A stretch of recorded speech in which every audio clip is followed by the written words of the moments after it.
Welcome to the 61st episode of the Logan Bartlett Show. I am your host, Logan Bartlett, and on this episode, you're going to hear a conversation that I had with Dan Runcie, who is a founder of Trapital. This was a particularly fun episode because I get to nerd out with Dan about the business side of the music industry, in particular hip-hop. We go deep into the underbelly of the music industry, discussing things like the dynamics between the major record labels, Spotify, the artists, stuff like TikTok, what's happening with touring these days, and a bunch of different things like new artists and how they're getting discovered, as well as lessons for entrepreneurs that they can take from some of the most successful artists in hip hop. As a big hip hop fan myself, this was a special episode for me, so hope you enjoy it.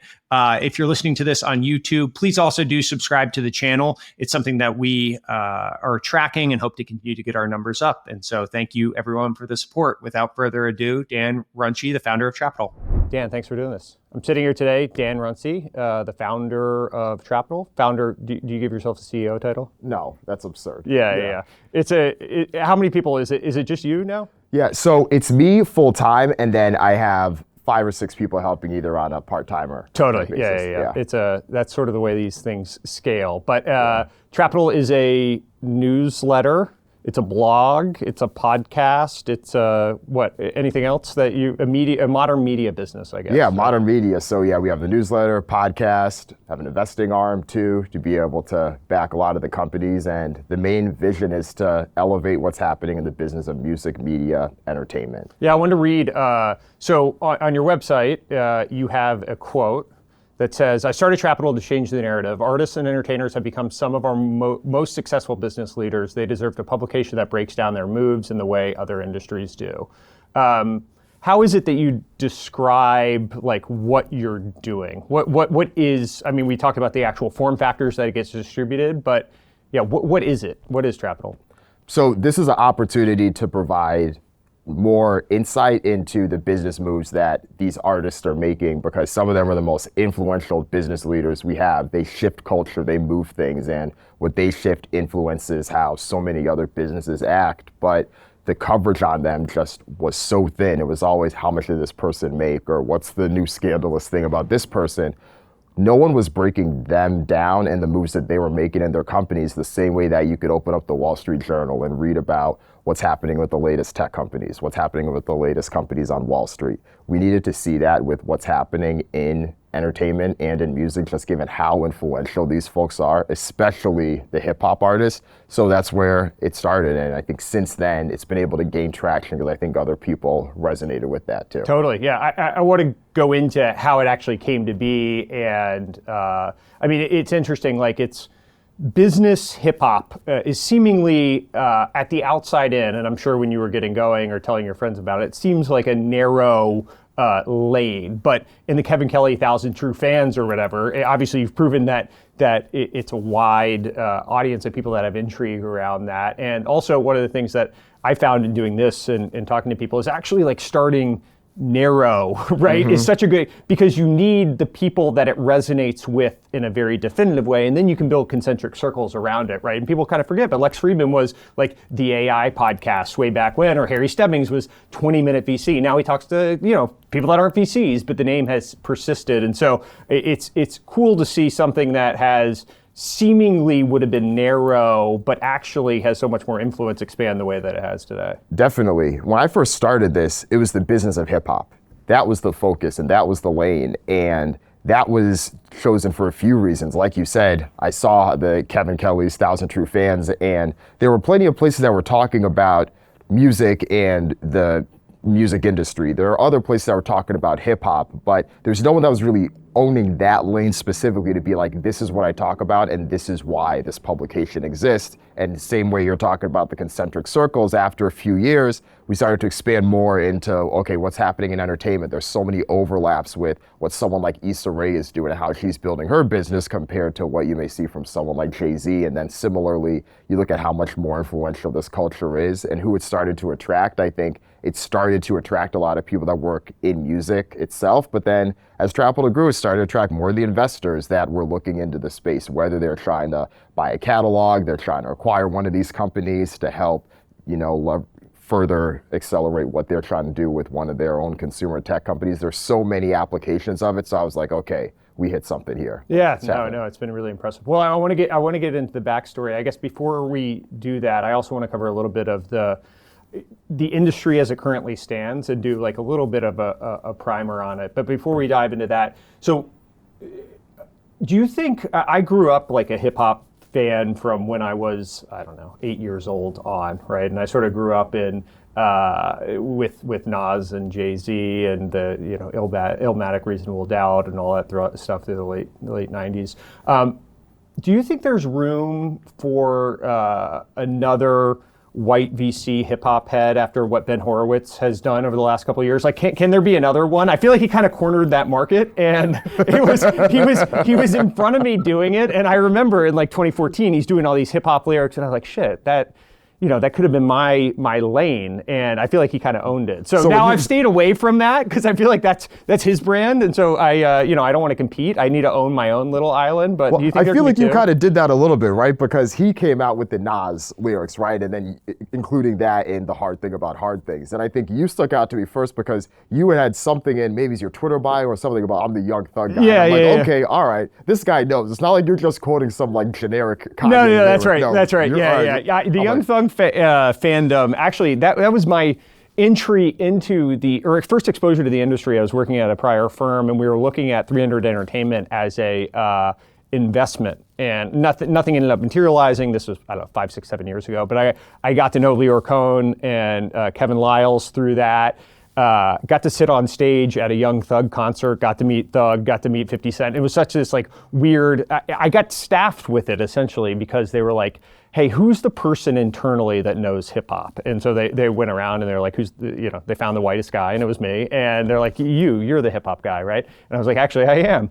And so I went super deep into the record industry at the time, and this was probably 2016 or 17. It was when Thug was first blowing up, right? And so I got to spend some time with him, and there's a famous video that I know you have of like authenticity of Thug, and that was when Leor was sitting there talking to him. You're shy and you don't like doing it, but the fact of the matter is your fans actually want to hear from you. Yeah, but we're not going to I don't need to. Yeah, we do. Because you still want him to be, like, have a mystique about him. Yes. You still want him to be like...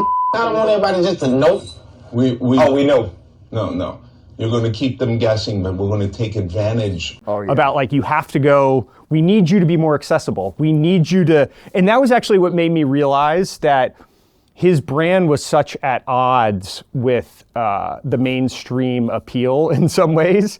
And I was sitting there being like, gosh, this is just a tough business in some ways. If like the CEO, Leo Cohen, who now runs YouTube Music and one of the, most powerful people in the industry over the last 25, 30 years, can't get the like main artists to actually do the things that are good to the business. This is such a weird, perverse industry in so many different ways, right? And like that meeting was such a changing of the guard narrative too, because Leor's here, and of course, because of the way that he grew up in the industry, he's like, no, you spend time on a record. You make it something that you want to be able to look back on for years. And I feel like there was some quote he said to Thug where he was like, you have all these songs like dangling like little like, orphans that are just there. And how do you actually blossom? And then Thug's just like, no, this is what I do.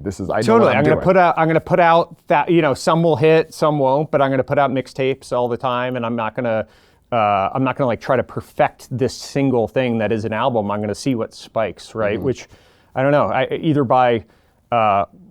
either being super thoughtful about it or just luck. It's actually kind of where the industry has evolved. But so that was my exposure to it and kind of learning what was going on with Spotify and Apple Music and YouTube, and now TikTok's obviously been a big influencer. Can you sort of give a primer on, I think people now see, hey, Taylor Swift recording her own version of these songs, and people see all these back catalogs being sold, and the Scooter Braun, Taylor Swift stuff that's unfolding, and then what is the state of the industry today? And I realize that's kind of a meta question, but can you take us on a little bit of a journey from what it was way back when to the majors to 360 labels to now independent and Spotify and Apple and exclusives, and then maybe where we are today? Yeah, for sure. So if we go back to the 90s, things were booming, especially in the late 90s. People were buying CDs hands over fist, and the labels were in this really valuable position because they were able to focus on owning and selling the most valuable thing at that point, the actual recorded music. And everything else was done at service of promoting sales of that, whether it was putting millions of dollars into these crazy MTV music videos to sell more albums, putting money into tours to sell more albums. Everything at the time was seen as a loss leader or a marketing cost to do that. And the industry made a lot of money from people even buying back stuff that they already had on tape or on vinyl or whatever because they were trying to sell CDs.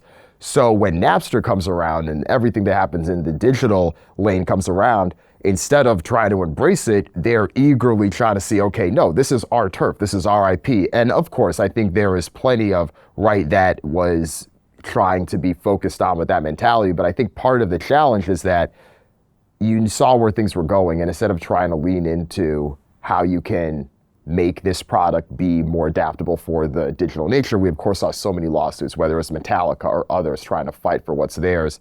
The industry goes in a steep downturn. Piracy is rampant. They didn't necessarily hit their traction for a while. There were so many failed attempts. Like Universal's boss at the time, Doug Morris, had this online music service called Press Play that was not a success story at all. And then you come to the mid-2000s, ringtones kind of give you a little pop, and it was kind of cool to see a lot of hip-hop artists and others making from those, but there really wasn't enough traction there to really build something until you saw streaming come through. And before we get into the streaming thing, so in the 90s, the industry peaked in 99. 99. Yeah. 99 was the peak until now. Have we finally crossed back? So we crossed that, but if you adjust for inflation, Yeah, sure, yeah. we haven't. But in terms of absolute dollars, we have. And part of the problem was it was actually a terrible user experience because they were bundled together, and you wanted one song, and they would jam an entire album. That was the only way you can get one song. There was so much fat in those albums. And so you pay $12.99, and you'd want access to a single song to play, you know, as many times as you wanted. And so then Napster comes along and starts eroding. It's like, hey, well, you want that one song? Here, go download it. And I remember I was trying to download. Gosh, what was the song?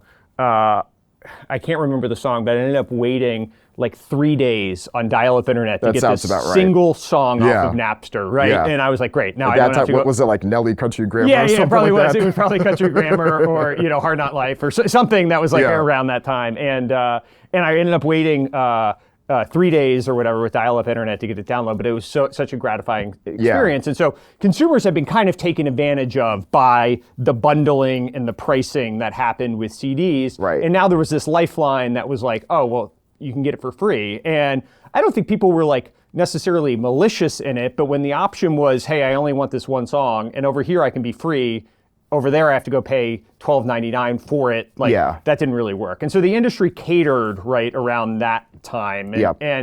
And then Steve Jobs kind of gave a little bit of a lifeline. Yeah, right? And I shouldn't have skipped over that. iTunes and what they were able to do is huge because you can now download that one song for one night for $1. And I feel like that in many ways was trying to look at what Napster did and say, okay, let's put a business model around this. It's clearly where the consumer is going. And I think it worked well just given how the iPod worked and everything else. But there was still a bit of a disconnect with how consumers really wanted to stream. They wanted to be able to access whatever was there.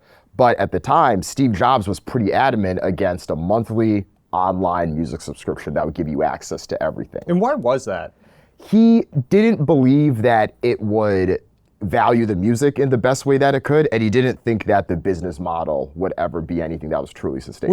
Which is maybe, I mean, it's proven to be wrong over an extended period of time, but at the time, and it's weird because Jobs was usually pretty prescient in this stuff. Right. Like at the time, you were going from $9.99, $12.99, upfront lump sum cash flow, right? In my parlance, it was on-prem software. You were buying it up front, and then there was no residual value over time. And now you're unpacking it, right? And you're saying, hey, here are the components of it. But you still were taking that little increment up front in terms of the cash flow. And you really need to look in the horizon to make sense. And you needed the market to be so big, and you needed whatever, all this stuff to really make the the math work. And who knows, some people will debate if the math ultimately, like how exactly it pencils out with the majors and the price gouging and all that stuff, which we can get into. But I guess in some ways it made sense at the time, just ultimately it's proven to be probably not right. Ultimately, I think it got it wrong, because I do think that, and there were a number of companies that tried music streaming, and I think Spotify is one of several that obviously has become the market leader now, 16 plus, I guess 17 years later since they've launched. And I feel like what they got right, at least, is that people do want access and people want to be able to stream, whether it's at the right price point, there's a whole other things that we could get into, but by being able to do that, working on it first in the UK and then being able to bring it to the US in 2011, it pretty much set the pace. So it was a slower adoption at first, like anything else, but I feel like around 2014, 2015, we really started to see that growth take off. And there was a little bit of tension there, because there were a lot of the biggest artists at the time that were very reticent to wanting to put their music on Spotify. Taylor Swift, Adele, Beyonce, but it eventually became one of these things where Spotify just became so dominant, and that's where everything was going, that a lot of these artists jumped in. And now, I believe it was a few years ago now, that the absolute revenue did surpass what the music industry was making in 1999. And although many people feel like music is still under monetized, the recorded music industry is still now making more money than it was 23 years ago at its peak. And so the impact of streaming, I guess, a tactical point of you mentioned the UK thing, and one of the things that when people make the analogy between Netflix and Spotify, right, it falls apart pretty quickly because of the element of back catalog, right? Which we'll talk about in a second. But if Netflix doesn't have the Friends or whatever, Seinfeld, that they did before, people will find a place to go watch that. Right. But as long as there's new content, it's kind of a rat race that you're constantly keeping up with, and we can talk about Netflix forever. But you need new content to keep people interested. You're not going back and watching Last Dance. You're not going to watch it 30 times, right? My Beautiful Dark Twisted Fantasy, you'll probably listen to 30 times, in a month, right, if you're me. And so there's a distinction between the need for the back catalog in general. How did Spotify actually go about, in a tactical way, getting the artists on board with it? Was being in the UK something that actually enabled them to go about it because they weren't disrupting the US business, or how did that actually occur? I do think there was a bit of a base of the fact that, they were doing this for 5 years before they stepped foot in the US. So that gave them, I think, a bit more runway, and honestly helped them, because I do think that had they tried to start in the US from the beginning, it probably would have been much more difficult, because this is home basis where a lot of the major record labels, although some of them, the CEOs are all British and they have bases there, this is still, at least the US is still home for so much of it. So I do think that helped them. But what they were able to do was, I think especially in the beginning, they were willing to say, hey, we just want to be able to have your music, let us know what the terms are, and we can figure out what makes the most sense. But obviously, as you've seen, as Spotify became more and more powerful, those conversations started to be less pleasant and a little bit more tense in terms of how many points, who should get what. And then now, on average, you're looking at Spotify paying, 70 cents of every dollar that they get to rights holders. How does it actually work with the back catalog and who actually gets that money? They're not negotiating one-off deals with each of these artists. Maybe let's talk through the majors and how that actually works from an industry standpoint. And we can talk about how why that gets Taylor Swift up in arms, or whoever the artist is. Yeah. So I think it's important for people to remember how the money actually flows, because if we're paying $10 a month for your monthly Spotify subscription, that doesn't get put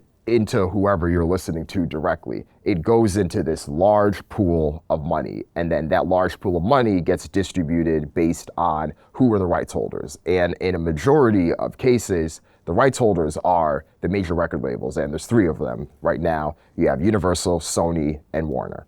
And they are all then sharing that money with the artists that are signed to them, and they're doing that based on whatever split that they have with that particular artist themselves.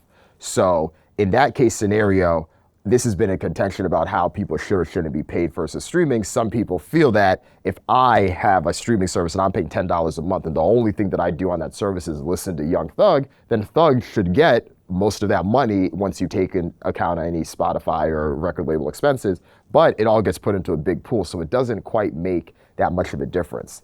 The thing is though, if you are a Taylor Swift or if you are a Beyonce, it's in your interest to want to make sure that as much of that money that rightfully should be yours is going there, because you are the person that every time that your album drops, the whole entire feed is almost dedicated to you in some ways. Although Spotify hasn't been as egregious about it in the past, there's been famous examples of Drake drops Scorpion, and there's like 40 playlists that are all about him. So it's funny, he put out this tweet a couple weeks ago where he was celebrated as being the first artist that I believe got 70 billion streams on Spotify. And he's saying that, oh, well, I want to get a performance bonus the same way that an NBA player gets a performance bonus for an NFL player gets this for hitting 1,000 yards in a season or whatever it is. But that isn't necessarily the case. So that's how the dollars flow from the streaming services, right? Yeah. Now, from an artist up standpoint, Logan's going to go become a hip hop artist, and I today, maybe we give an example of Logan doing it today versus me doing it 20 years ago, how that would work. And so start with 20 years ago. I am a young Logan Bartlett, and I'm going to go down my hip hop career, right? And all these labels are obviously after me to sign with them. How does that actually work, that dynamic? Yeah, so there's a few ways. So one, the label will try to entice you by giving you an advance on your future royalties. So they want to be able to say, okay, Logan, you're the hottest person in the game right now. I want to give you a $1 million advance on your next album, and then I want to give you a $1 million advance in album 2 and album 3, and then that's what you're going to have up front. If things work out well after that, then we can have an even bigger advance, who knows, but that's what we're going to do. On the back end, though, we are going to not do a few things. One, we're going to recoup all the money that comes from that until you hit that number from the advance, that 1 million. After that, then it's going to be an 80-20 split. We get 80% of the revenue that comes in. You get 20% of the revenue that comes in. And then that's what a standard deal looks like. That's overly simplified because there's so many other things, publishing, all that, but for the sake of this conversation, that's roughly how it works.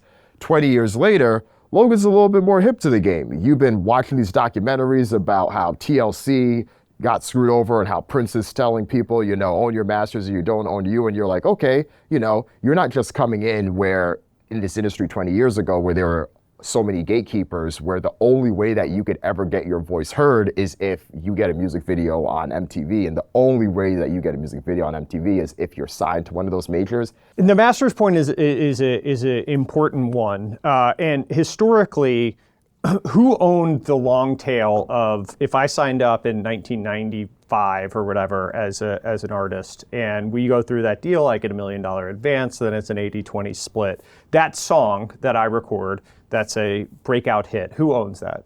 That song, the record label. The record label. Yeah, and the publishing company would own any of the, songwriting things. Yeah. And and now in your example of Olivia Rodrigo, the licensing arrangement is, hey, we're going to give this to you for some finite period of time, and then ultimately it will revert back to Olivia. And that's the tension that Taylor Swift, in re-recording all her songs, is she actually, while she sung it, and she's getting some money from it by way of Spotify and all that, she doesn't own that master anymore, right? And that was the tension with Scooter Braun, and he ultimately bought it from Big Machines, right? Yep. And ended up with the rights to her music, and that's what set her off. And she was saying, hey, I was a 16-year-old from Pennsylvania, when I moved to Nashville when I signed that deal, like, you own my music, which is kind of a weird thing when you think about it, right? Because there was no opportunity for Taylor to de-risk herself at that point. Yeah, there was plenty of buzz, but by the time she's 5 albums in, she's selling out stadiums across the world. Like,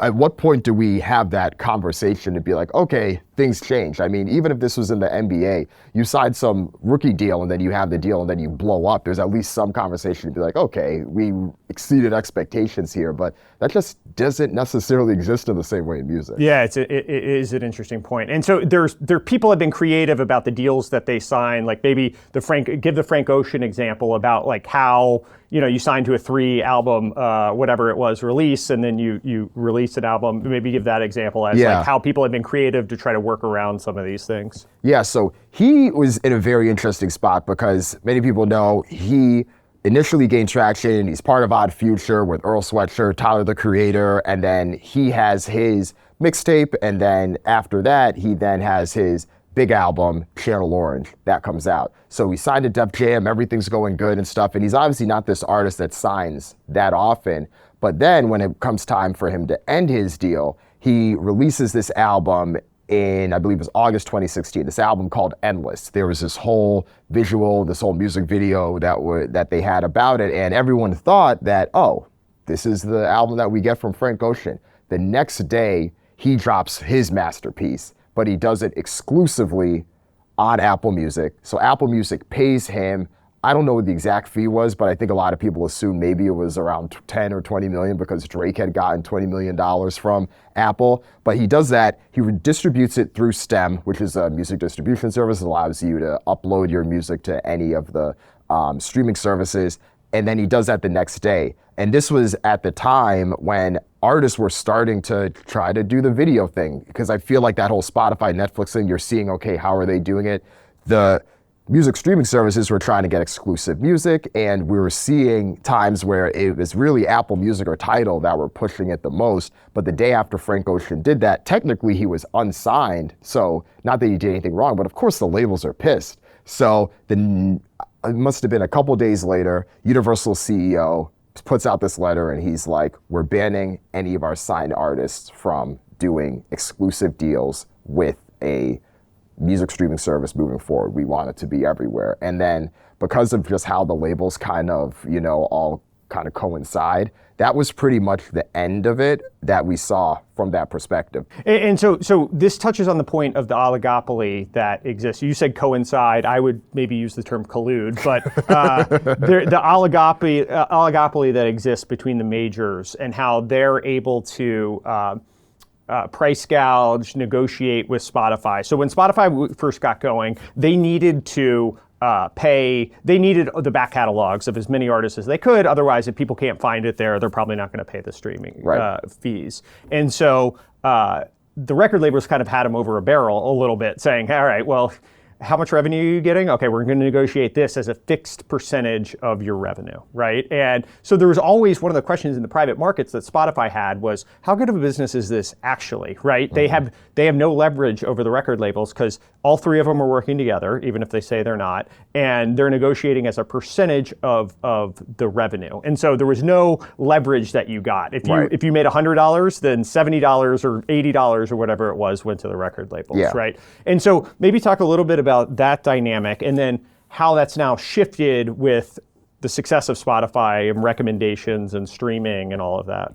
Yeah, so we're going back to, if you go back to that whole Boys Don't Cry Frank Ocean era, Spotify did have no leverage really, even though they weren't doing exclusives.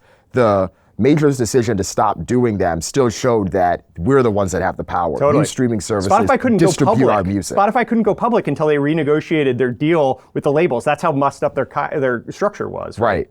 And it's interesting now because as Spotify now over 200 million paid users across the world, they clearly have a bit more pull, and they've been trying to exercise that in a few different ways. The other point that you didn't mention there, but is an important point of leverage, I think, is the recommendations and the algorithms that Spotify has. Yeah. And so these labels in the past got distribution by going to MTV or going to radio stations or going wherever they went to go get artists promoted. Mm-hmm. Well, now you have these Rap Caviar or whatever it is, playlists that if you get on that, that's how artists now break through, right? Let's talk about that though, because I think even something like that's shifted because let's say 6-7 years ago, maybe not that far back, like 5 years ago, Rap Caviar was seen as the place to go because it was an editorialized playlist, and there was still a little bit of push and pull that you could try to have with the person there that you can say, hey, whoever's running that, I believe it was Tuma Basso was running at the time.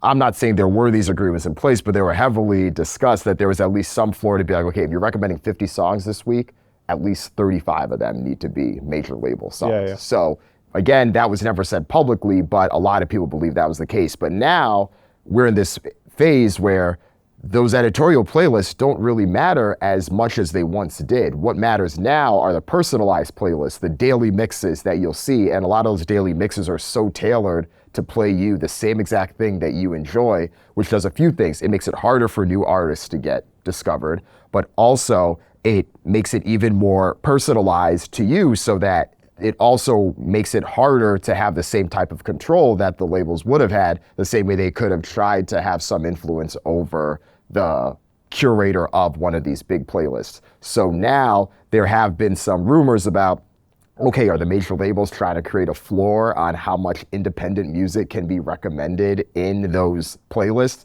So the streaming in the streaming algorithm specifically for the playlist, or even not even just playlists, just the songs that get recommended next, the likelihood of that being a song from Universal, Warner, or Sony versus the others. And so the analogy I would draw is we're kind of moving from HBO in terms of, hey, we're going to do this highly curated music and recommendations and all of that stuff, to now and that would be the Rap Caviar or the different playlists, to now we're moving to personalized for you. And so this is almost like the TikTok of content, where there's a near infinite amount of content and artists out there, and it's going to be recommended to you, not to someone that looks like you, but to actually what you listen to in that way. And so now the algorithms are driving it more and more, which is changing the power dynamic that exists there. Yeah. Now, maybe one other point on the industry, and then I want to shift to some entrepreneurial lessons as well. But can you talk about the back catalog component of all of this and why we're seeing all these major sales, $500 million, Bruce Springsteen, or who I feel like there's someone, Justin Bieber. I feel like there's someone always in the news for new back catalog sales, monetizing hundreds of millions of dollars of their music. So what is that today? Yeah, this has been one of the fascinating things we've seen, and there's a few reasons why. So it was around 2019 we started to see more artists start to do this, but then it's really exploded in the pandemic. And we know several reasons why: a zero interest rate environment, and there's a lot more money going around. So a lot of these companies as well, so Hipgnosis has been one of the main companies. So Hipgnosis Song Funds, it's based in Europe, and their whole strategy is that we want to be able to acquire the publishing catalogs of these artists. And it is run by someone named Mercuriatus, and he is someone that had worked with Neil Young and others, so he wanted to be able to double down on that strategy with others, and he recently bought Justin Bieber's share of his music rights and others. The thing is, this is also happening, though, not just because of the interest rates being low, but because of the data we now have in streaming. If we tie back to that conversation earlier, in the days of buying CDs, even though we all knew what 3 songs we actually wanted to hear on that album, the most popular songs made just as much money on that album as the one that no one listened to, because you got to distribute everything evenly. That's not the case in streaming, because if you actually do want to listen to the hit that has the music video, then that's the song that's going to make more money. And on average, 70 to 80% of the money that a lot of these songs generate from a revenue perspective is from streaming. So streaming gives you 2 things. One, the opportunity to itemize which songs are the most successful, but then the opportunity too to have the data to be able to tell you, okay, what do the trends look like? What do the K curves look like for these songs? I think we saw a few things though, because you saw a lot of the artists from the 70s and 80s, a lot of like the rock and pop artists, get their catalogs purchased, and they were selling them for extremely high amounts. I believe Bob Dylan was one of the highest that we had seen at the time, Springsteen, Dolly Parton, a few others. The thing is, though, it's interesting because we're in this phase where you're starting to see a lot more artists who are newer as well, whether it's Bieber or even someone like Dr. Dre started making music more so late 80s, early 90s, but their music is now being sold and being interested in these deals. And I think that's happening for a few reasons.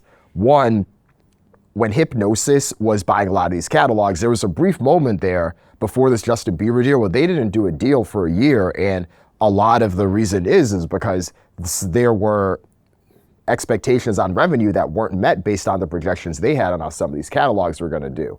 So there was this thought that, okay, you buy this catalog and not only is it going to generate this revenue, but you can get sync opportunities, which means that you can get a place in TV or video game or what have you. But it still didn't take off because you're banking on so many variables. You're banking on Spotify's growth. You're banking on people continuing to buy at the rate that they are. But I think as we've seen in the past year or so, a lot of these streaming services, whether it's video or audio, came back down to earth a bit because the pandemic growth numbers aren't there. If the pandemic growth numbers aren't there, then you may not get the same amount of streams that you expect. But there's also this generational shift too, because millennials are the largest demographic of people that subscribe to streaming services. And while that may eventually shift, I do think Gen Z is growing, but we have seen, some growth from Gen X and baby boomers as well. It's still not the same way because this is where so many millennials were native to. So if you're gonna be banking on a platform that the main user is this age group, then it's probably going to be the artists that they grew up with that are probably going to be the most valuable on that playlist moving forward. So even though we're seeing these huge numbers for whether it's what Michael Jackson's, catalog could potentially go for in rumored sales or some of these other artists, it may end up being your Taylor Swifts or your Drakes down the road, depending on what they end up doing, or even, folks like Dr. Dre, although it's a little bit more recent. What do the millennials listen to? Because I think a lot of these catalog sales over-indexed on what did the baby boomers listen to. And while that is a growing segment, they're never going to be the largest segment of music listeners on these streaming services. So a few other industry points. I've heard you say touring is broken. Yep. Why do you think that's the case? Touring is broken because there is such a long lead time that you need in order for an artist to have a tour that can accurately have supply meet demand. And I can use Lizzo as an example because I think she is someone who, although she has now done quite well for herself, her most recent tour, she came through all the arenas and stuff. She had this meteoric rise of a blow up that could really only happen in the streaming era, where she has this song, Truth Hurts, that comes out 2 years before it even blows up. And I remember my wife had actually bought tickets to see her show, and she bought them at face value. She saw them at the Bill Graham right here in San Francisco. And then by the time the concert comes, because the song blew up and it was a song of the summer, the tickets are 5x what they were beforehand. And she now, if there's some way to be able to be flexible and anticipate the fact that, okay, Lizzo's in a bigger area right now. Do we add a show right now? Can we bump her up to a venue? But it's so tough to do that because of how much lead time that you need in order to book these arenas, and things, because right? There's going to be basketball games or hockey games or right. whatever, other events that are coming through. Yeah. And so you need to get out in front to reserve the space at Chase Center or MSG right. or whatever it is to actually make it work. And so you generally, and then the flip side of this is the Chance the Rapper example, right? Where you think it's going to blow up and it turns out he had to cancel his tour to spend time with his family, right? Yeah, everyone has technical difficulties. Yeah, exactly. It's amazing the parallels between the venture industry and, Chance wanted to spend time with his family, pushed out VCs, go spend time with their family. Right, There's a lot right. of parallels there. But, I'm going to take a sabbatical. Yeah, so the flip side of that is Chance couldn't do it, right? He pre-committed to all this stuff and the ticket sales weren't actually coming through, right? And it's been a few of them too, right? Chance has been one of them. We've seen Justin Bieber in a similar situation, Nicki Minaj as well. And I get it. This is an industry that is so driven by PR. If you have one report that goes out that even implies, oh, you're not as hot as you once were, because people are so drawn to what's in, people have this fear like it could, shift everything. Even though we both know as human beings and as people that run businesses, not everything you release is going to hit, and that's okay. You can still come through. But I do think in Chance's situation, it was a bit unfortunate because it did feel like it was signaling this changing moment where he clearly capitalized very well on the peak that he had when he reached the heights as an independent artist that we've seen. And honestly, who knows how long it may take us to see someone reach those heights again, at least for a US-based artist, the way that he did. And he essentially went on tour twice off of Coloring Book, I know that wasn't his debut album, but the mixtape that he won Grammys for and stuff.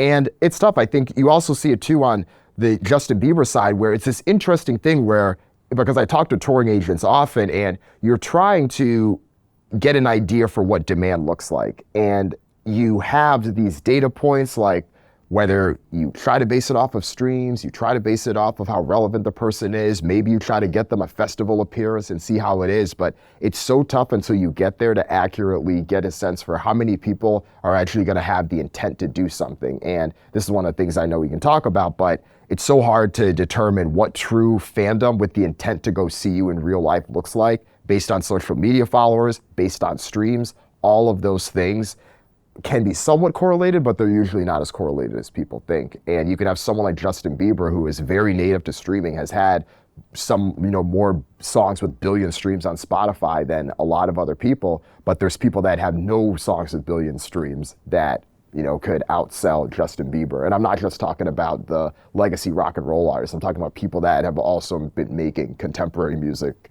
the same way that Bieber has. Totally. And so touring, for a while, there was the narrative that touring was where you were going to make your money. How big of a component of profits to the dollar or profits to the pocket of an artist? How does touring actually play in terms of the monetization now? Oh, it still does, for sure. Yeah. And I still do think that touring itself, on average, more than a majority of the revenue that comes in for most of these artists is most likely going to come from touring. And unless you're someone like a unique example where you're a Jay-Z or you're Rihanna, where you have these product sales and that's where you're making your money, or even Kanye up until everything with Adidas, you're probably going to make more money from that. Or you have the flip side where you're an artist like an NBA YoungBoy who just dominates on streaming and you just pump out so much content there. You treat it like you're a YouTuber in some ways that you probably don't even need to tour as much because you're making so much from that. So there's always some extremes on other examples, but I do feel like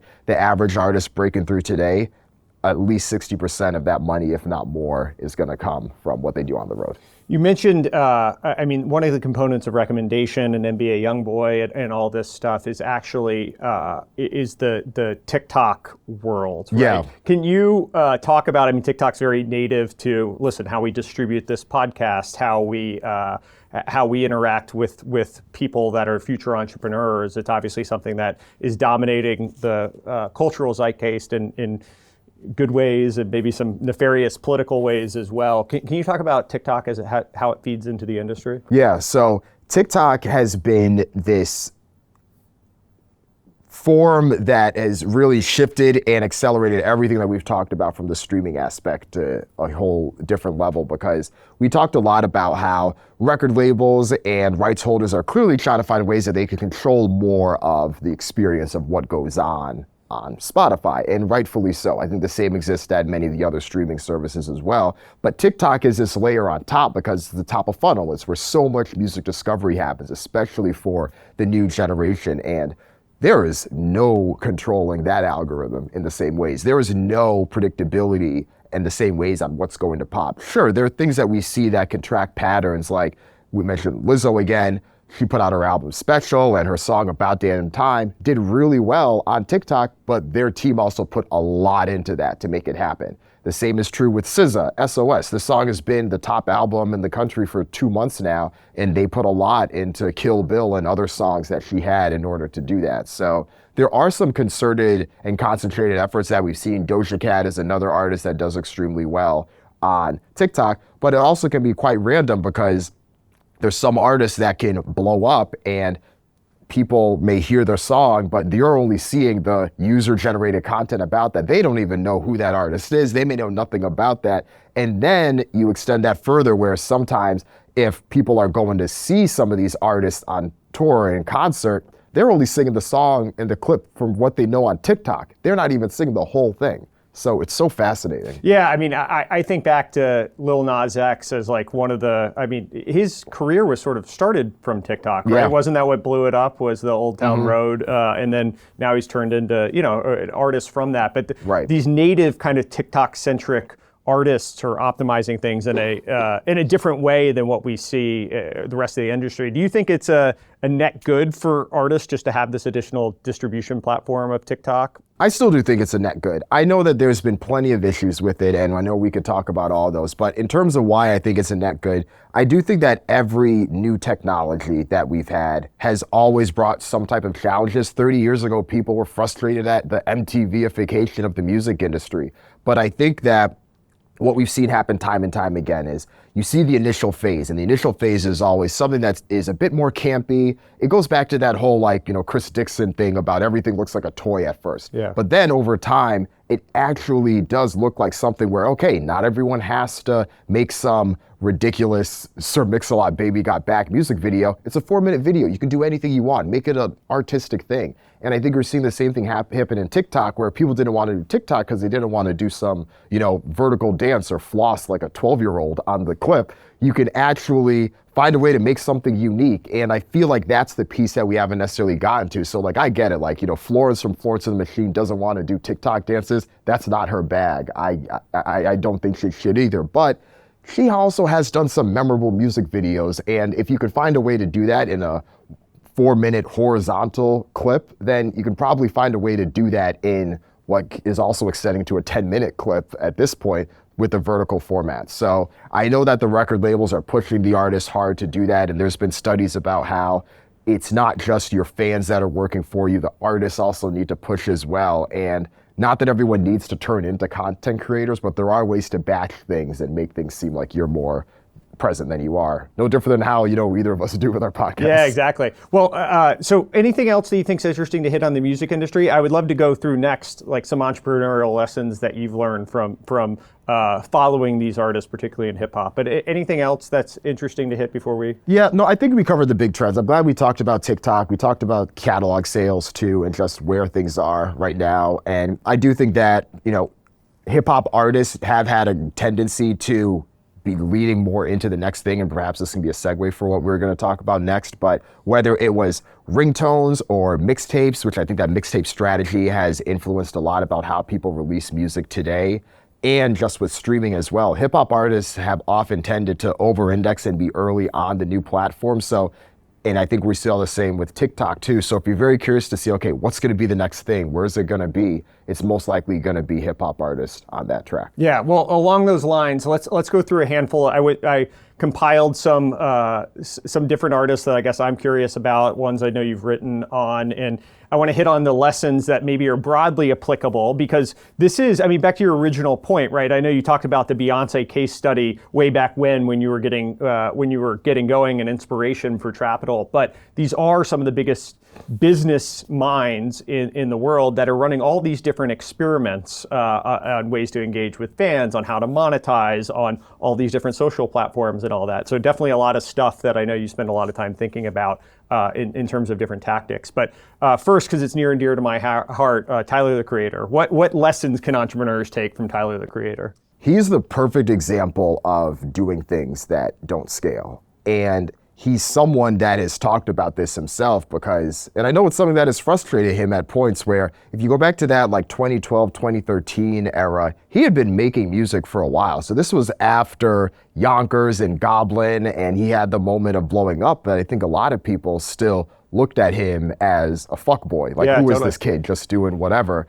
But he was just like, no, I'm going to continue just doing my thing. And he was doing things even before it was cool or trendy. He had started his Camp Flog Gnaw Carnival before music festivals blew up into this thing where artists just kind of want to have their own vanity thing. He was like, no, I just want to create and do cool shit. He had his fashion show, and this was starting the fashion show before hip hop and high fashion really started to take off. And not that his stuff is high fashion, but I think that he really tapped into what made himself unique. And he has this concept of this theory that I call the outcast edge, about how artists that are considered to be slept on can find their way and just gain their following over time. And he found his audience of like-minded people that were also considered to be outcast. He made content specifically for them in ways, whether it was bringing them behind scenes on Tumblr, or he was just being many ways being himself with the Odd Future crew as well. And then he just stayed consistent with that through different ways. And I think now he's in this place where this many years into his career, he's now reaching heights where he hasn't, where he's won Best Rap Album twice, and there's only a handful of artists that have ever done that. He is going on his own arena tours. Like, whenever he drops his albums, there's a moment, and I don't think many people would have predicted that 5-7 years ago, but I think he did. And you just look at some of the steps he's done, whether it was back when he was just starting to blow up, turning down calls from Rick Ross. It's like, dude, you just had a song blow up, and Rick Ross is the biggest boss. You're not gonna pick up the phone when he calls. But no, he was just so stuck on like what worked and what didn't. And it's been cool to see him roll his sleeves up and be willing to do a festival when it wasn't cool, or do a fashion show when it wasn't cool. And now these are some of the biggest things. His fashion line makes nearly $20 million a year, Golf Wang. So he is an example. And I know that people often think about, Airbnb and how like Brian Chesky and them like were taking pictures themselves and stuff. Like, when I think about hip hop artists doing similar types of things, I think about what Tyler did. And there's an authenticity to not, I always think about when people ask me today how to get into venture, right? And it's an interesting question because I wasn't purposeful about it. And I had a conversation with another very notable investor who was saying, like, if at any point when someone's graduating, if they chase that trend, they're already too late. And if they're leaving business school and saying, hey, I want to go, 15 years ago it would have been hedge funds, and 10 years ago it would have been private equity, and then it was tech startups, and then it was venture capital, and then it was crypto, and then it was AI. And so if you're reacting to the trend, you're already too late on the path. And so one of the things that I really appreciate about Tyler is there's this authenticity of like, hey, I'm going to follow my own North Star, and I'm going to be who I am. And maybe that it's probably some fooled by randomness that it's been as successful as it has been, and that he's been able to sort of stay disciplined. But I do think there's something to like, hey, we're going to do this thing and we're going to do it well, and we're going to put one foot in front of the other, and I'm just going to trust my intuition on this stuff and not get distracted by the outsiders around him. Right. It's like when he launches something, there's some intention that you can see back to before the trend was there. It's not like he was like, oh, here's my NFT. Yeah, like, that's right. Not his that's right. game. Yeah. Like, that would feel very. Now I'm going to do a large language model of myself here. Yeah. Okay. Next, Diddy. So he's so good at selling a lifestyle, and he's been doing this nearly 30 years. I mean, he learned from Andre Harrell, who he worked under at Uptown Records, on how he effectively did that with his label.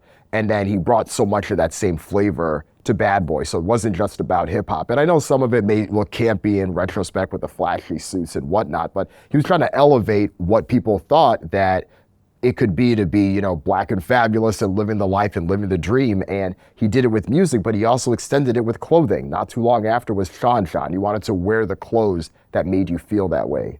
Several years later, he does it with Ciroc. What are what are you going to drink when you're doing this as well? I think many of us remember those Rat Pack style commercials that they had with Ciroc's launch when they were all in Vegas. They were able to do that. And I think with Revolt, they've tried to do this as well with what is the content that you want to consume. I know they want to get into cannabis too, but I feel like there's the through line there in what he's been able to do, and some of the things work well, some of the things don't, but you can always tie it back into he's been trying to sell this, or not trying to, he's sold this image for years, and I think it makes anything that he wants to align with more authentic, especially when it lines up, and we've seen it work effectively. And even just thinking about how artists have made money over time, product sales is where so many of them make money. And you look at the past 15 years, at Ciroc's peak, it was selling 2 million cases per year. He took that over when it was doing 30,000 cases per year. And a lot of that ties back into what he's been able to do. What about Beyonce?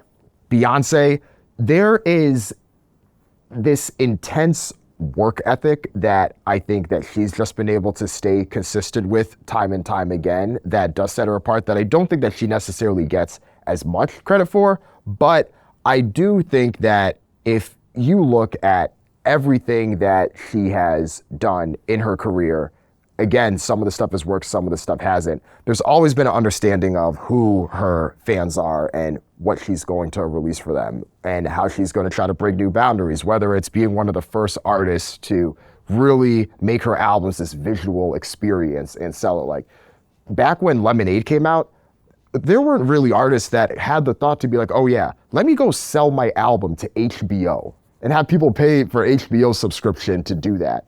And granted, we see some of this stuff now where you see artists will have their documentaries that they sell. Like I know Billie Eilish and Bieber and everyone else has had those, but it wasn't the same way it was conceived as this digital album product. And I think even the way that her stands apart, she had the Coachella documentary, Homecoming, she puts out on Netflix.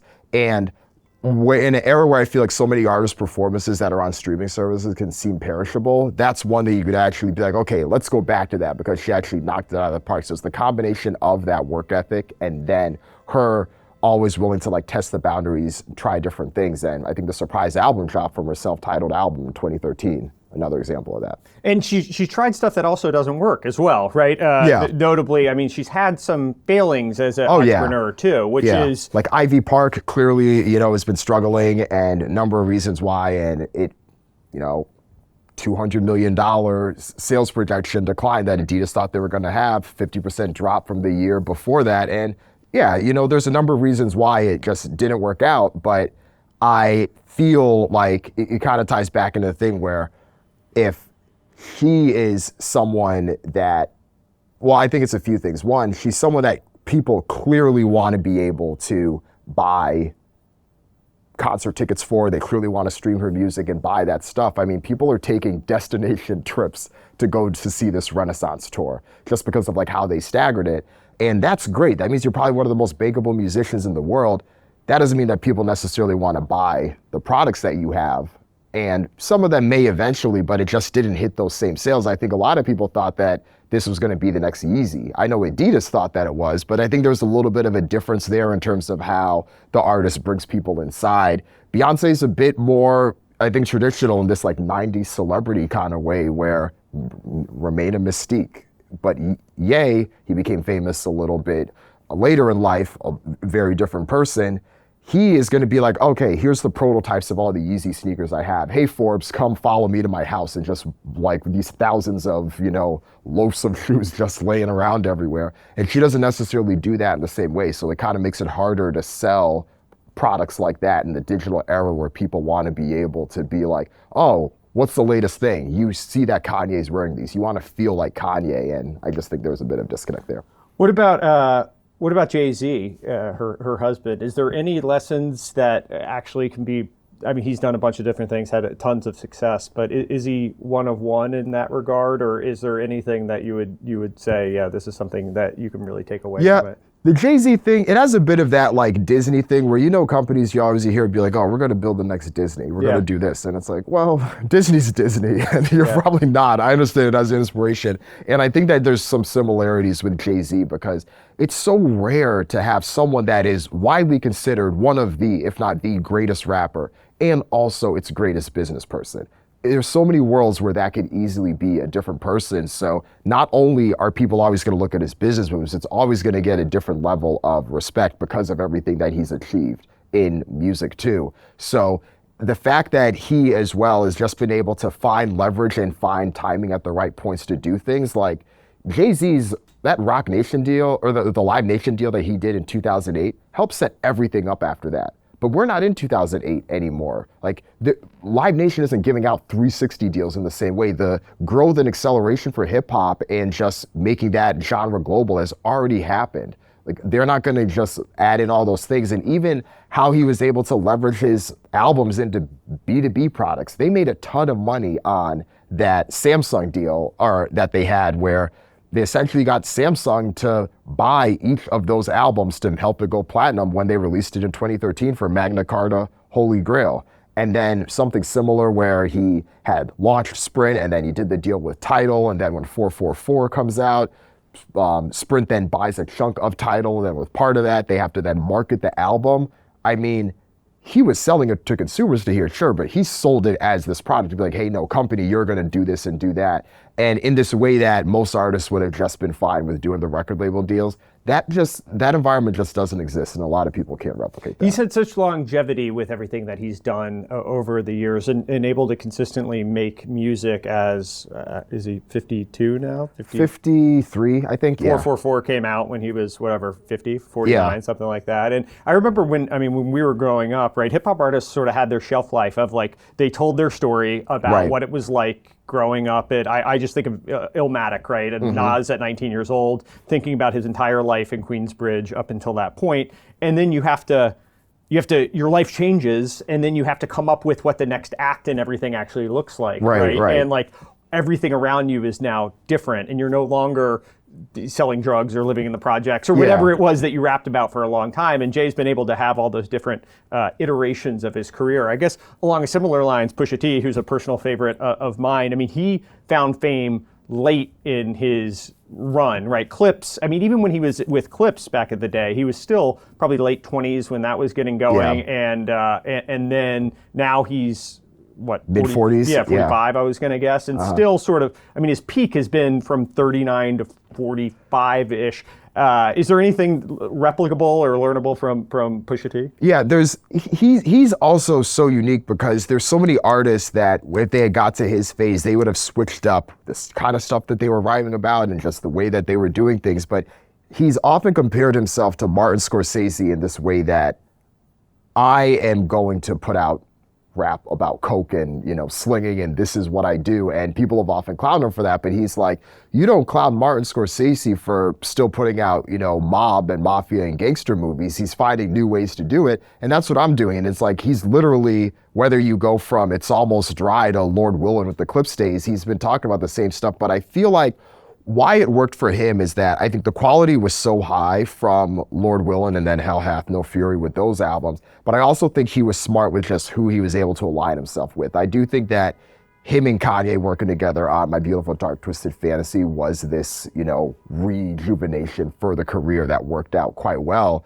And the way I've often thought about that story, he flies to Hawaii. That's where they had the, the well-known recordings of the album. And he comes back with a job where he's, president of Good Music. And then that was a really good time because it bumped him up where Good Music had its run. I mean, that album that they had was quite popular. And I think that was able to help project him further. And he's always been able to delicately balance this line of aligning and benefiting from the association with Kanye, but keeping an arm's length away when Kanye starts saying some wild shit. He's like, okay, all right, I don't know about all that, but he didn't do it in this way that ever broke ties or issues with Kanye. So he's very good with people in that type of way. And I feel like that's also helped him. And it just gave a platform in a lot of ways, even if he was rapping about some of the same stuff in the late 2000s or the early 2010s, when he puts out Daytona, it's like, oh yeah, this is part of that whole, remember Good Music had that 7 albums, 7 songs, or it was the 7 songs things. Like, so I think he did good for himself there. Yeah.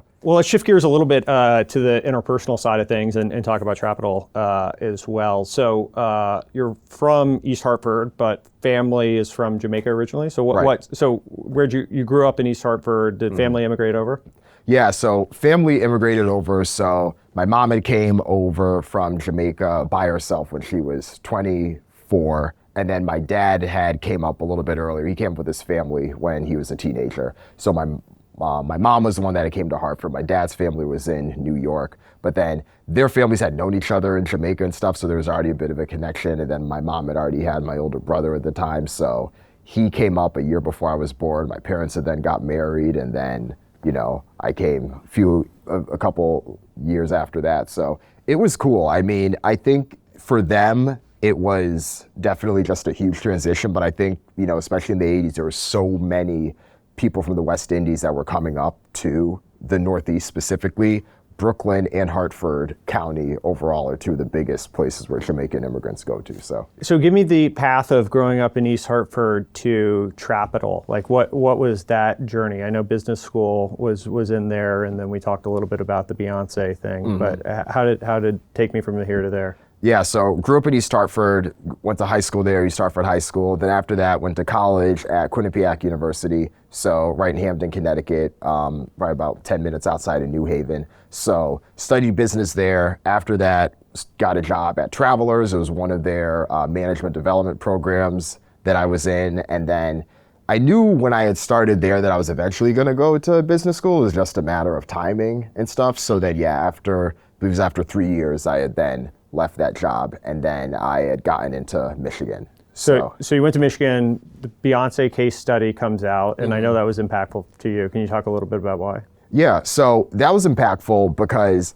I was, in many ways, I think like a lot of people, you write where you write in your essay in business school, but you were still figuring things out about where things were going to go. And that stuck out to me because I was very interested in everything that was happening in the business of music, the business of entertainment. I was organizing this conference in school at the time, our Black Business Students Association. I was in charge of getting a keynote speaker for that, and we were able to get Steve Stout to come to that. Wow. So Steve Stout came to that, and then... For people that don't know, Steve Stout is... Yeah, so Steve Stout is someone that has been working within the record industry for several years. So before that, he had ran Interscope, and more recently, he runs an advertising agency called Translation, and he also runs a music distribution service called United Masters. Yeah. And he also has his hands in Apple Music and a few other within companies. Hip-hop, at least, probably top 10-ish. Like top most 5. Influential people, yeah. I would say. Probably one of the most influential people in hip-hop business, especially that's never touched the mic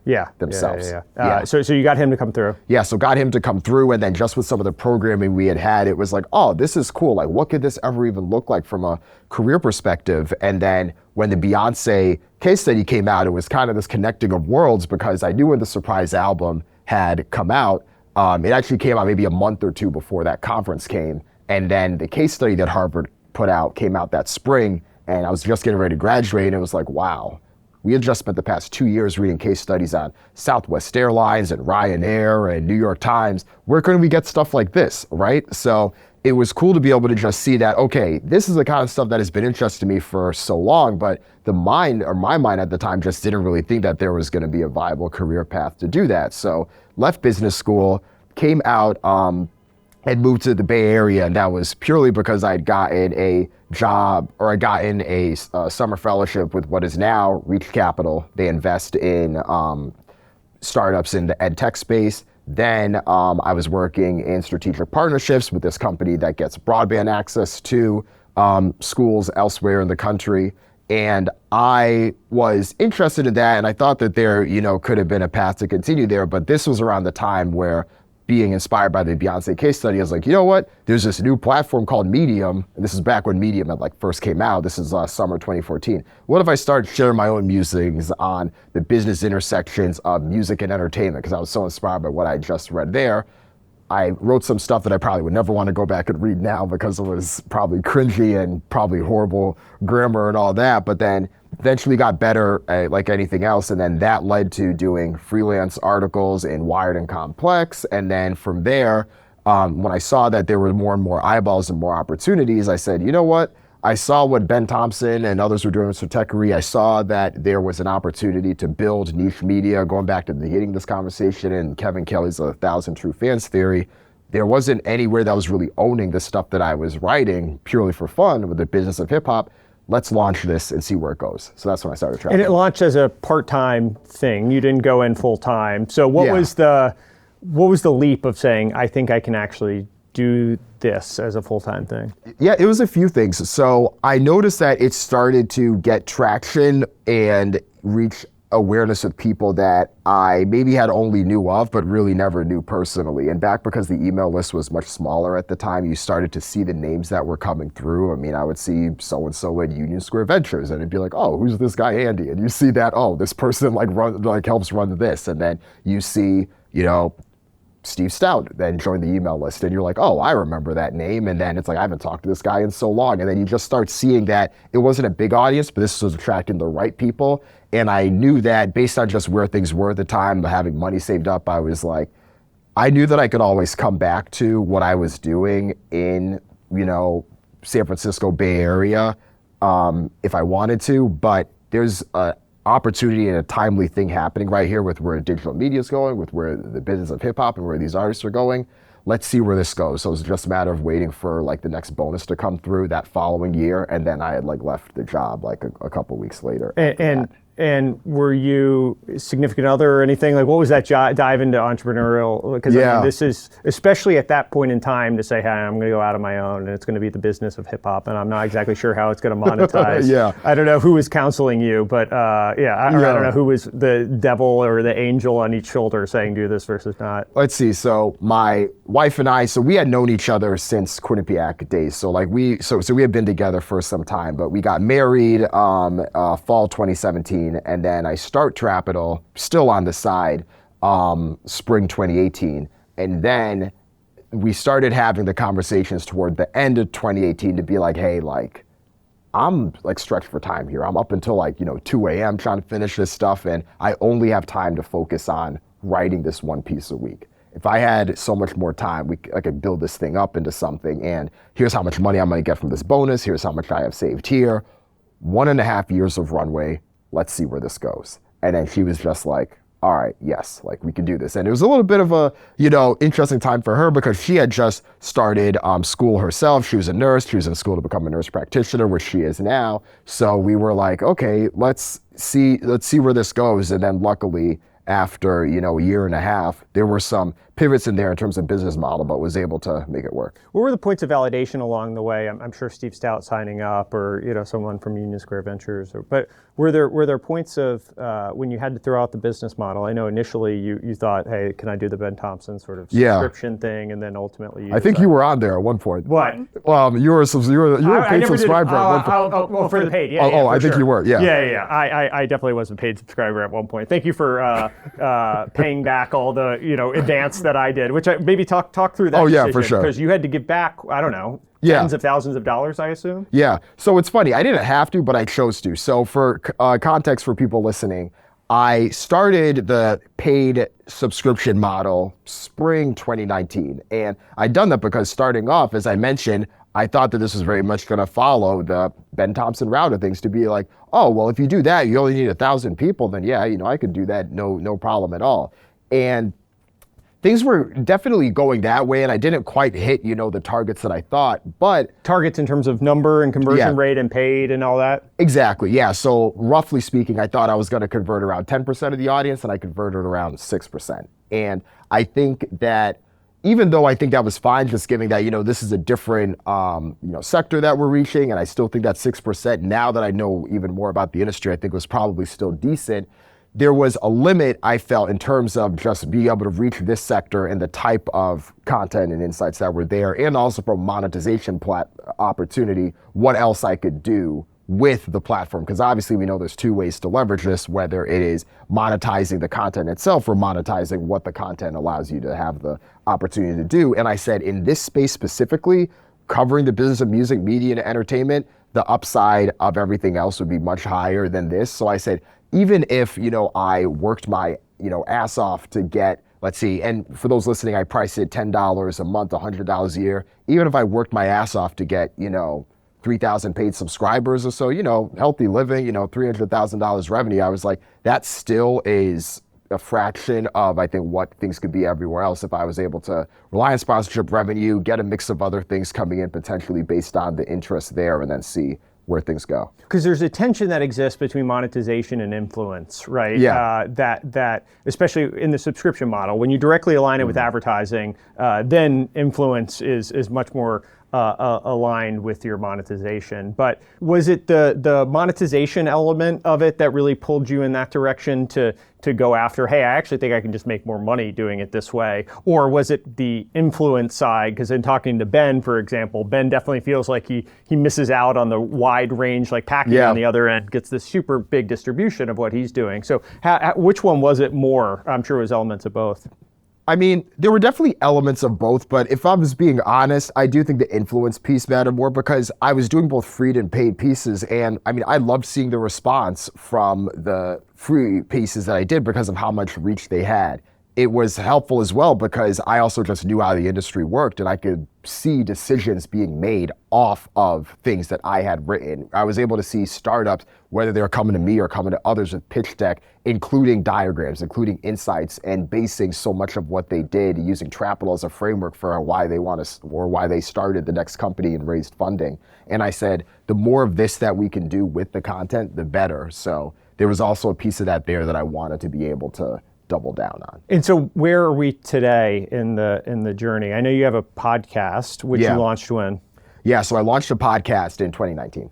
2019, okay. Yeah. And what was the goal of that? How many episodes in are you? What has that experience been like? So the podcast was interesting because I think that in the beginnings, I underestimated the amount of additional work it would be to essentially just launch a new product. I think at the time, I responded to so much of the intrigue where people started reaching out being like, oh, I know Beyonce's dad, let's get him on your podcast. Oh, I know so-and-so, you got to get them on the podcast. And instead of, I think probably at the time, I probably would have waited a year or two to launch it. But at the time, I think you were just so eager to capture. You were like, oh yeah, sure, whatever.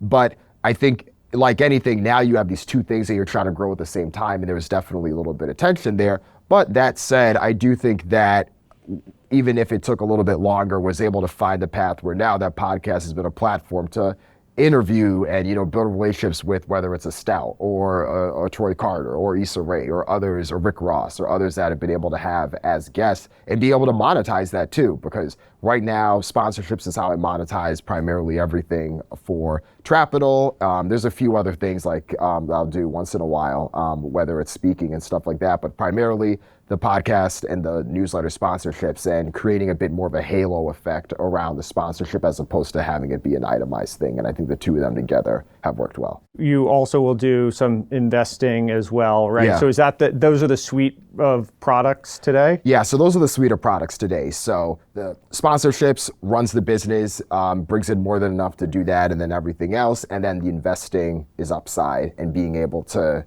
essentially back and support what we're seeing on, at least what we're writing about and what we're seeing. And I feel like the two of them do help inform the other, where things I'm investing in, things I'm seeing, that can inform if we're doing a piece on what it takes for music startups to succeed, or what it just takes for artists to look at the landscape, and then vice versa.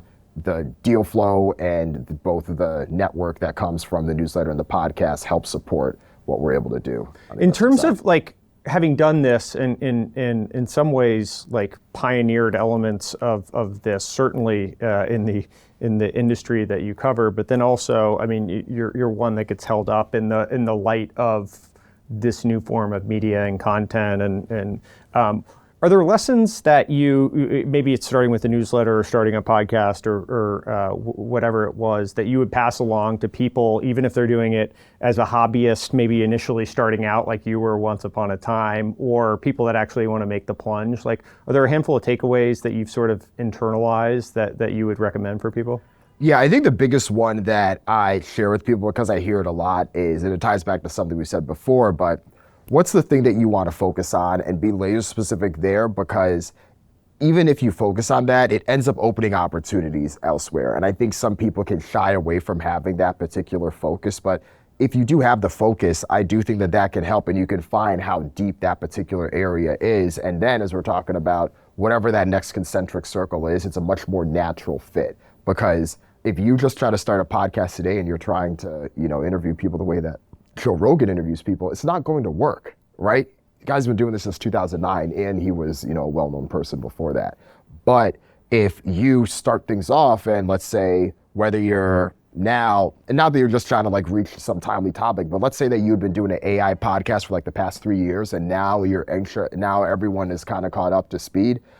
There's something there where, okay, now you could potentially expand into other things, because now it's like the concentric circles have kind of followed, where now that this area has attracted others that aren't just the enthusiasts that were there back in like the late 2010s, now everyone else has. So there's a natural evolution that you can follow too. Yeah, there's the constraint breeds the opportunity in some ways. I feel like we've obviously had a few different iterations of this exact podcast as we've gone through, and now we've sort of landed on one thing, but it's hard to continue to book people when I've had Mark Cuban on 6 months ago, right? And use that as an example. Or I've had Aaron Levy or Palmer Luckey or Parker Conrad or whoever it is, like these people that are pretty well known in the industry. Almost starting with that, in some ways I've thought, hey, was that actually a mistake? Because you get these little pops that come in with that. And then people are coming because of the name itself. But how sustainable is it? There aren't that many Palmer Luckies or Parker Conrads or Mark Cubans in the world, right? And you can't have them on that many times. At some point, you sort of run out of having them on. And so it was almost like you're getting some of these fleeting little people coming inbound without having built the cohort of like layer cake that comes along with it, right? And so when you ultimately have on Pusha T or whoever it is, right, you will have built a base of people that sort of trust you and come on for they just want to hear you have a conversation, and then they're happy when it's incremental more, and then there's a body of work that people can look at and say, oh, well, and he's also done these really interesting interviews as well, right? And so that's one of the things that I've thought about is increasingly just trying to get people that want to come for the conversation and trust that it's going to be interesting almost regardless of who the person is that's going to be on it, right? And it's sort of like I did it backwards. I was like, oh, who's the best people in my network I can talk to, which wasn't sustainable. It was a weird way of going about it. I mean, I'll be honest. I started the same exact way with mine. I mean, as I mentioned before, the first podcast guest I had was Matthew Knowles, Beyonce's father. And it was great for the pop. It was great to be like, oh, we're here. But the frustrating thing is, and I'm sure you've seen this too, there's a few things. Obviously it gets a bit lumpy in terms of like what the viewership and the listenership looks like, but it also varies a lot in quality too, because not everyone can bring it in the same type of way. So what I've started to do a bit more is a little bit of a hybrid where, okay, who are the regulars or who are people that can be a little bit in the mix where, because we're covering a topic, people don't always necessarily want to hear me interview someone. They also want to hear, okay, what's my thoughts on this? What's my thoughts on that? So who are the experts or who are the other people in my network that I could tap into on a semi-regular basis? And then when there's an opportunity to get the big get that person and then make that happen instead of trying to rely as much on the weekly piece. So I'll let you know how it goes, but I've been trying to mixing weekly and interviews. I did that for a while, and it was too. It was so much, especially to try to. Well, because my business in general is I have an actual day job that takes up other parts than this, and so trying to form opinions about what was going on in the news that directly aligns with what you're doing every day anyway. Mm-hmm. That tangentially aligns with what I'm doing at times, keeping up with this stuff. But it was to have an informed opinion and come in with something to write about. I'm not Ben Thompson, that's my job and I'm running it through this framework and I'm reporting it out to people. It was to the side of my job. And certainly conversations like this are definitely to the side of my job, but I found this much more, I don't know when we're going to air this, for example, and we can have it in the can and then release it later, and we can make the schedules work when we're both there, versus on a Wednesday night, if something blew up, like Elon Musk tweeted something, I'd be like, oh shit, what am I going to write about this? Right. The other interesting thing I would love to get your opinion on is guests in general, like how you actually determine who is an interesting guest, because some of the most popular, I've been totally wrong on what the most popular feedback from an episode was and what the shares look like and what the virality of the episode looks like and all that. Have you found any formula of like who the right person to have on is, or like what the vetting is, the process of figuring out who should come on versus who shouldn't? So last year, the most listened to episode I had was with Spotify's former chief economist and someone that's known in the space. His name is Will Page.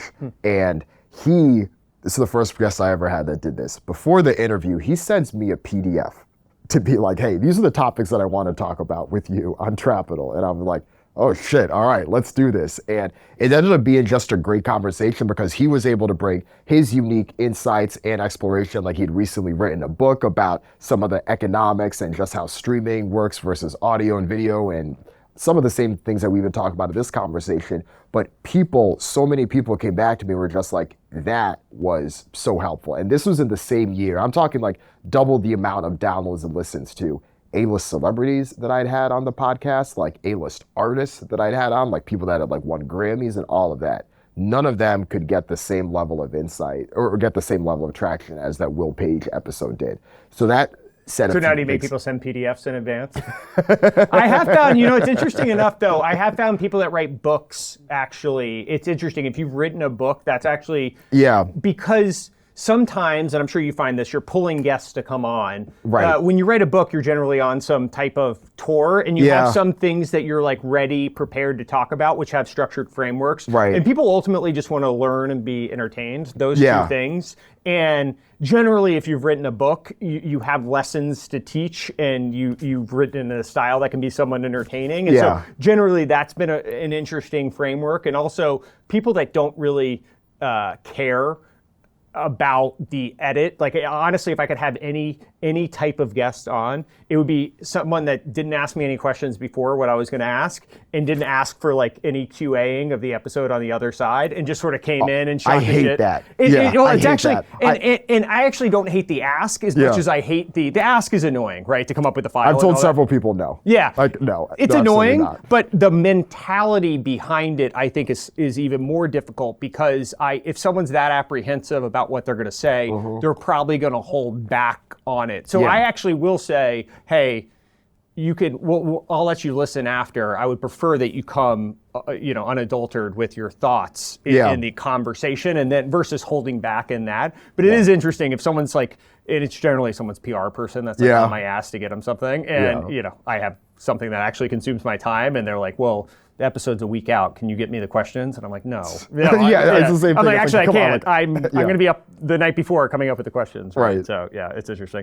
Well, good. Anything else that we didn't hit that you wanted to go through?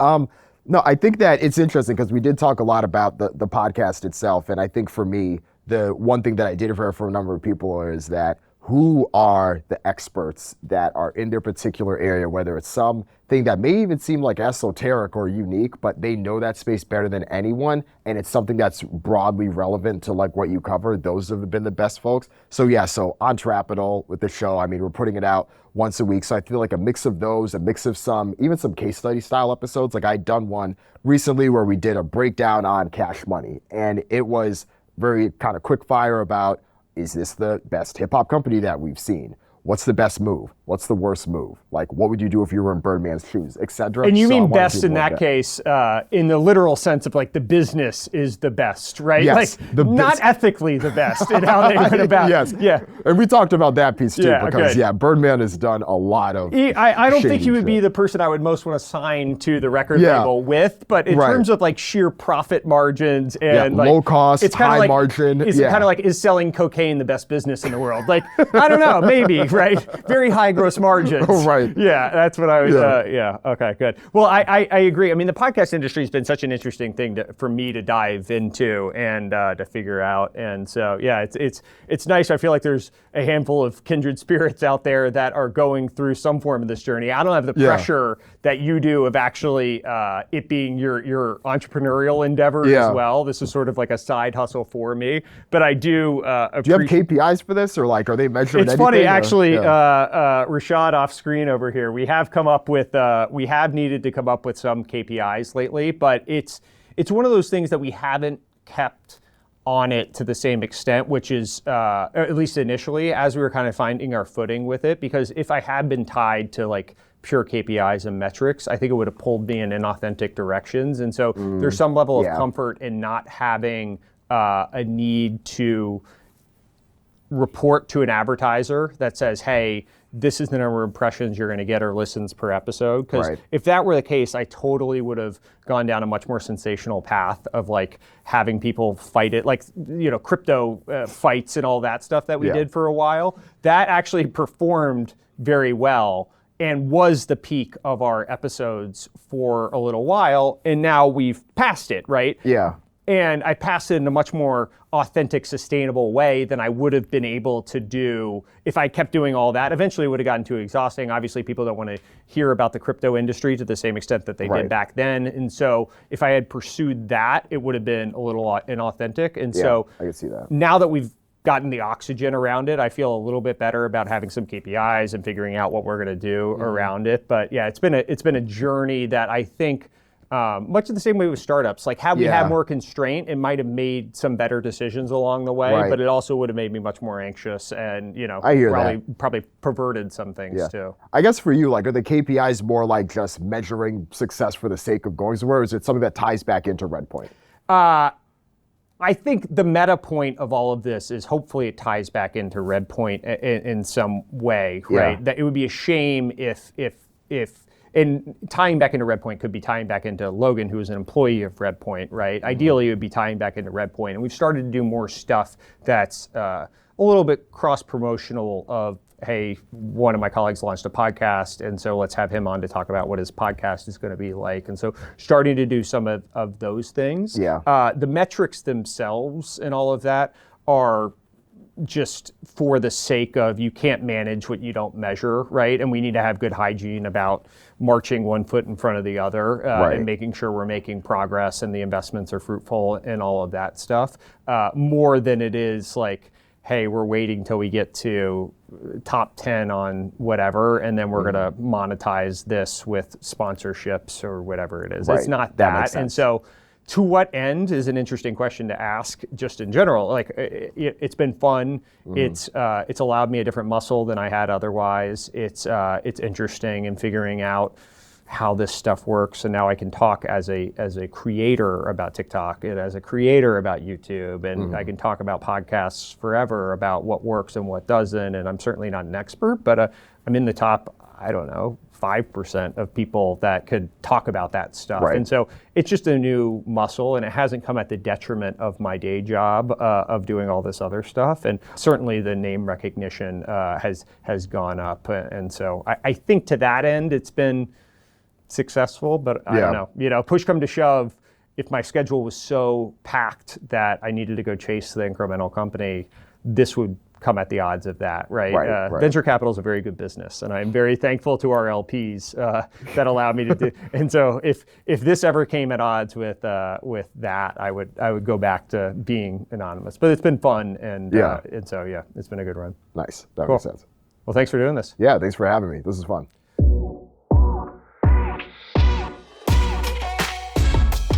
So that'll do it for the 61st episode of the Logan Bartlett Show. Thank you to Dan for coming on. Thank you, Rashad and Justin, for their efforts with the episode. And thank you, everyone, for listening. This was a particularly fun episode for me, getting to explore and talk about the business side of music and hip hop in particular. So thank you, everyone, for listening in. We will see you back here next week for the 62nd episode of the Logan Bartlett Show. Hope everyone has a nice weekend.